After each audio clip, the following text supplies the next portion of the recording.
आइए सीधे आज के इस एक्सप्लेनर में डाइव करते हैं। आज की हमारी चर्चा किसी बोरिंग सरकारी पॉलिसी के बारे में बिल्कुल नहीं है। इसे एक ultimate video game survival guide की तरह सोचिए, जहां छोटे और नए स्टार्टअप्स बड़े-बड़े इकोनॉमिक बॉसेस से लड़ रहे हैं और बस सर्वाइव करने की कोशिश कर रहे हैं। Game on. तो सबसे बड़ा सवाल यह है कि इतने शानदार आइडियाज वाले स्टार्टअप्स का हेल्थ पॉइंट यानी एचपी अचानक जीरो क्यों हो जाता है।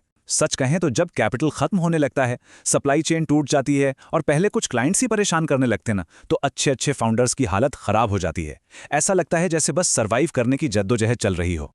यहीं पर एमएसएमई यानी micro, small and medium enterprises का रोल बहुत ही दिलचस्प हो जाता है। ये कोई आम बिजनेस नहीं है। अगर अर्थव्यवस्था एक विशाल कंप्यूटर नेटवर्क है, तो ये उसके सबसे चुस्त और डिसेंट्रलाइज्ड एज नोड्स हैं। कम कैपिटल में ज्यादा नौकरियां पैदा करने वाले ये ऐसे हाई एफिशिएंसी इंजन हैं जो वेल्थ इनइक्वालिटी को कम करते हैं और मार्केट में किसी एक बड़ी कॉरपोरेट कंपनी की मोनोपोली को भी रोकते हैं।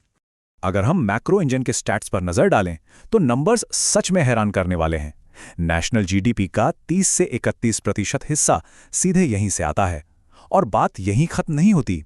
देश का 35.4% मैन्युफैक्चरिंग आउटपुट भी यही एमएसएमई सेक्टर प्रोसेस करता है। मतलब ये हमारी इकोनॉमी का बेसलाइन लोड हैंडलर है। और यहाँ गेम और भी ज्यादा शानदार हो जाता है। ये sector ultimate workforce load balancer की तरह काम करता है। एग्रीकल्चर के बाद ये सबसे ज्यादा रोजगार देने वाला सेक्टर है। 7.8 करोड़ रजिस्टर्ड एंटरप्राइजेस के अपने नेटवर्क के जरिए ये 34 करोड़ लोगों को रोजगार देता है। इकोनॉमी के एक्स्ट्रा डेमोग्राफिक लोड को ये बड़ी ही आसानी से अब्जॉर्ब कर लेता है। अब जरा एक्सपोर्ट नेटवर्क ट्रैफिक को एनालाइज करते हैं। छोटे ऑपरेशनल स्केल का सबसे बड़ा फायदा ये है कि ये बिजनेसेस बहुत तेजी से पिवट कर सकते हैं और ग्लोबल डिमांड के हिसाब से कस्टम प्रोडक्ट्स तैयार कर सकते हैं। ये जानकर हैरानी होगी कि भारत के कुल एक्सपोर्ट का 45 से 48.5% हिस्सा एमएसएमई ही हैंडल करते हैं। देश के लिए जो जरूरी फॉरेन एक्सचेंज आता है, उसमें इनका बहुत बड़ा हाथ है। लेकिन ये सिस्टम हमेशा से इतना स्मूथ नहीं था। पुराने 2006 के आर्किटेक्चर में एक बहुत बड़ा बग था। वो सिस्टम सिर्फ हार्डवेयर या इनिशियल कैपिटल इन्वेस्टमेंट को इवैल्यूएट करता था। इसका सीधा सा मतलब था कि अगर कोई स्टार्टअप कम खर्च में ज़्यादा रेवेन्यू जनरेट कर रहा है, तो उसे एक तरह से पेनाल्टी मिलती थी। इसी बग को फिक्स करने के लिए 2020 और फिर 2025 में सिस्टम को पैच किया गया और एक नया मल्टी पैरामीटर एल्गोरिदम लाया गया। इस नए कंपोजिट क्राइटेरिया में एक एंड गेट लगा दिया गया है। अब इन्वेस्टमेंट और टर्नओवर दोनों को एक साथ मापा जाता है। सबसे बड़ा अपग्रेड यह हुआ कि इन्वेस्टमेंट लिमिट्स 2.5 गुना और टर्नओवर लिमिट्स 2 गुनी बढ़ा दी गईं।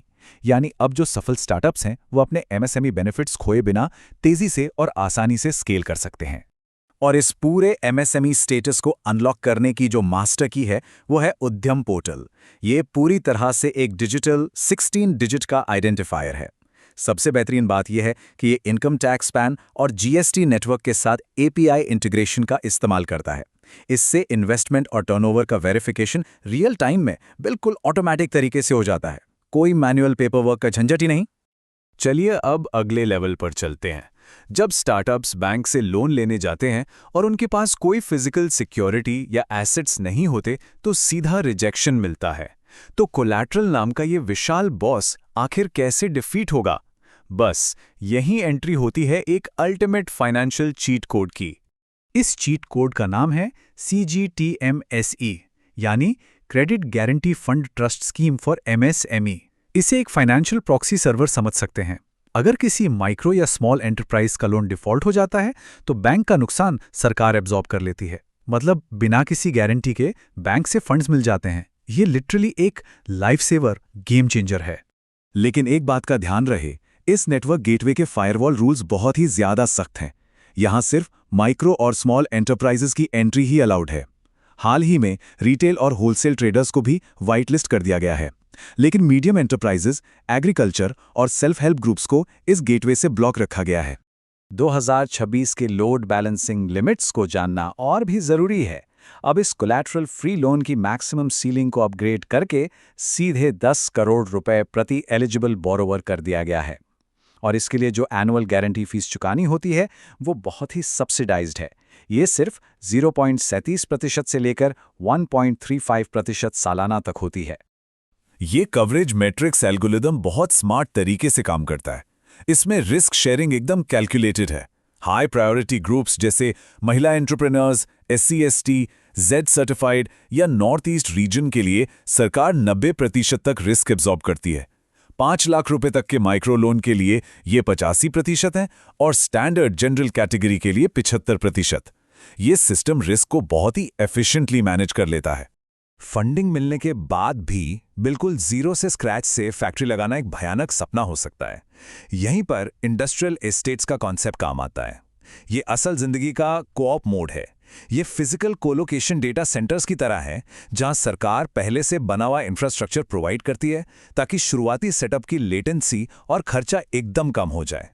इन एस्टेट्स में स्पॉन होने के जबरदस्त फायदे हैं। बेसिक इंफ्रास्ट्रक्चर, हार्डवेयर आपको खुद नहीं बनाना पड़ता। अनइंटरप्टेड इंडस्ट्रियल ग्रेड पावर, पानी की सप्लाई, वेस्ट मैनेजमेंट के लिए common effluent treatment plants, centralized R&D labs और यहां तक कि ऑन-साइट बैंक ब्रांचेस जैसी शेयर्ड यूटिलिटीज और API सीधे मिल जाती हैं। और ये एस्टेट सर्वर अलग अलग टाइप के होते हैं। जनरल पर्पस एस्टेट्स में हर तरह की अलग अलग इंडस्ट्रीज एक साथ काम करती हैं।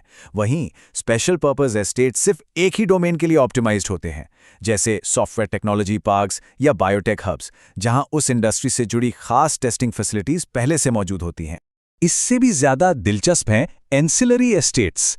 ये हब एंड स्पोक मॉडल पे काम करते हैं और मारुति या टाटा जैसी बड़ी कंपनियों के ठीक बगल में बनाए जाते हैं, ताकि टियर 1 सप्लायर्स सीधे उन्हें कंपोनेंट्स दे सकें।